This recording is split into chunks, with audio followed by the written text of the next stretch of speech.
Hello friends, welcome back to my channel. Welcome back to a new video. আজ নিয়ে চলে এসেছি বাঙালির খুব প্রিয় একটি ফেমাস একটি রান্না, যেটা হলো লাউ চিংড়ি। লাউ চিংড়িটা আমার মনে হয় বাঙালির একদম খুব খুব খুব প্রিয় একটি খাবার। চলুন রেসিপি শুরু করি। তার আগে বলি, সবাই চ্যানেলটিকে সাবস্ক্রাইব করে বেল নোটিফিকেশন বাজিয়ে দেবেন।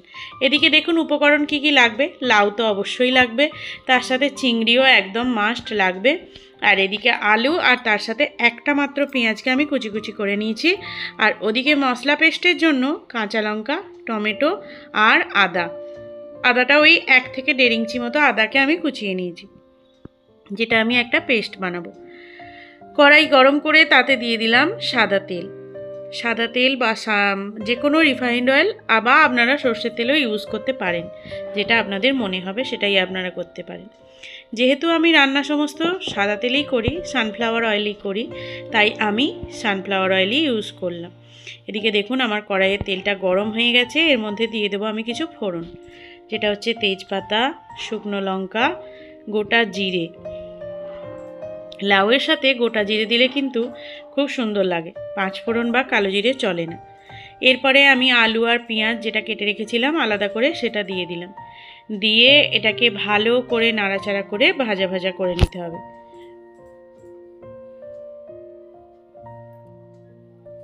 তো দেখুন এখানে আমি আলু আর পেঁয়াজটাকে ভালো করে বেশ ভাজা ভাজা করে নিচ্ছি। এরপরে আমি এর মধ্যে দিয়ে দেব যে চিংড়ি মাছগুলোকে আমি ভালো করে ধুয়ে রেখেছি, সেই চিংড়ি মাছগুলো এর মধ্যে দিয়ে দিলাম। চিংড়ি মাছগুলোকে এর সাথে দিলে কি হবে, খুব একটা বেশি ভাজাও হয়ে যাবে না আর কড়াতে লেগেও যাবে না। খুব একটা মানে বেশি ভাজা হলে কি হবে, বেশ চিংড়ি মাছগুলো না ওই রাবারের মতো ছিবড়া ছিবড়া হয়ে যায়। তাই চেষ্টা করতে হবে এটা যতটা কম ভাজা যায়। তাই এর মধ্যেই আমি দিয়ে দিলাম, অল্প করে নাড়াচাড়া করে নিলেই এটাও ভাজা হয়ে যাবে, তার সাথে আলুটাও ভাজা হয়ে যাবে, তাতে কোনো অসুবিধা হবে না।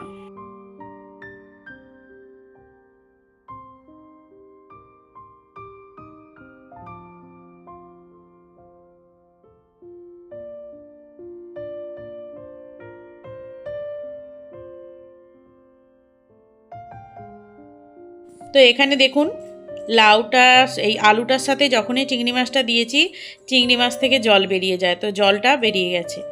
এরপরে আমি দিয়ে দিলাম যে লাউগুলো কেটে রেখেছিলাম। লাউ আপনারা যে যার শেপের মতো কাটতে পারেন, কিন্তু আমি বলবো এইভাবে লাউটা কাটলে না খেতেও ভালো লাগবে, কারণ আলু এবং লাউয়ের সাইজটা একই, আর বেশ সুন্দর লাগবে খেতেও এবং দেখতেও সুন্দর লাগবে। তো এদিকে ভালো করে লাউয়ের সাথে নাড়াচাড়া করে নিচ্ছি। আর লাউ থেকে তো এক্ষুনি জল ছাড়তে শুরু করে দেবে, কারণ লাউ হচ্ছে এমন একটা সবজি যাতে খুব প্রচুর পরিমাণে জল থাকে। এখানে দিয়ে দিলাম আমি কিছু মশলা, লঙ্কা গুঁড়ো, হলুদ গুঁড়ো, জিরে গুঁড়ো, ধনে গুঁড়ো আর গরম মশলা গুঁড়ো। এই সমস্ত মশলাগুলো দিয়ে ভালো করে কষা কষা করে নেব। এই লাউ চিংড়িটাতে পেঁয়াজ অপশনাল, যদি পারেন দিতে দেবেন, না যদি ইচ্ছা করে নাও দিতে পারেন। আর রসুনটা একদমই দিতে হবে না, কারণ রসুনটা দিলে কী হবে, লাউয়ের সাথে একটা বাজে স্মেল ছাড়বে, খেতেও ভালো লাগবে না, তাই আমি রসুনটাকে অ্যাভয়েড করি। এদিকে যে আদা, টমেটো আর কাঁচা লঙ্কার যে পেস্টটা করেছিলাম, সেই পেস্টটা আমি এর মধ্যে দিয়ে দিলাম।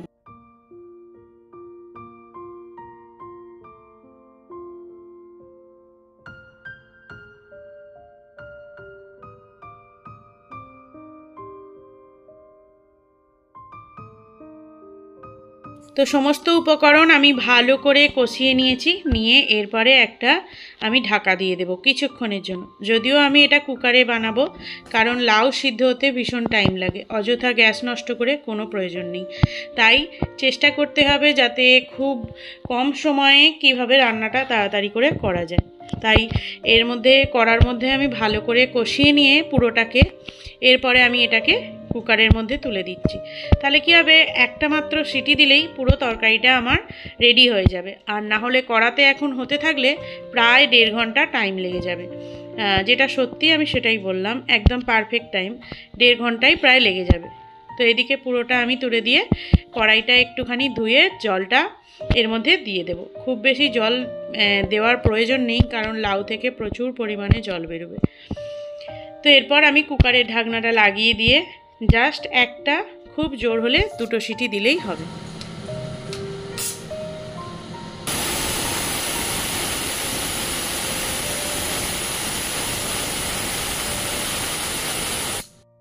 তো দেখুন এখানে কতটা জল বেরিয়ে গেছে।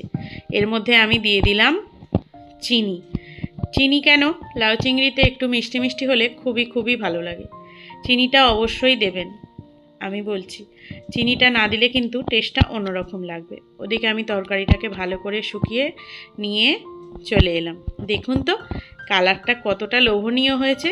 ঠিক মনে হচ্ছে না যেন কুকারটা খুলতেই মটন রান্না হয়েছে? একদমই তাই। অসাধারণ কালার এবং অসাধারণ টেস্ট।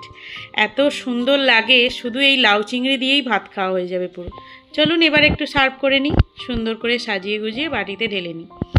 দেখুন একদম চিংড়িগুলো খুব সুন্দর বেশ সাদা সাদা ভাজা হয়েছে, তার সাথে তরকারির কালারটাও এত সুন্দর এবং টেস্টটাও খুব সুন্দর এসেছে। তাহলে আজকের রেসিপিটা আপনাদের কেমন লাগলো অবশ্যই কমেন্ট করে জানাবেন। যারা যারা লাউ চিংড়ি খেতে ভালোবাসেন তারা একটা কমেন্টে লিখে দিয়ে যাবেন। সাবস্ক্রাইব করে দেবেন, শেয়ার করে দেবেন আর লাইক অবশ্যই দেবেন। চলুন দেখা হচ্ছে নতুন রেসিপি নিয়ে।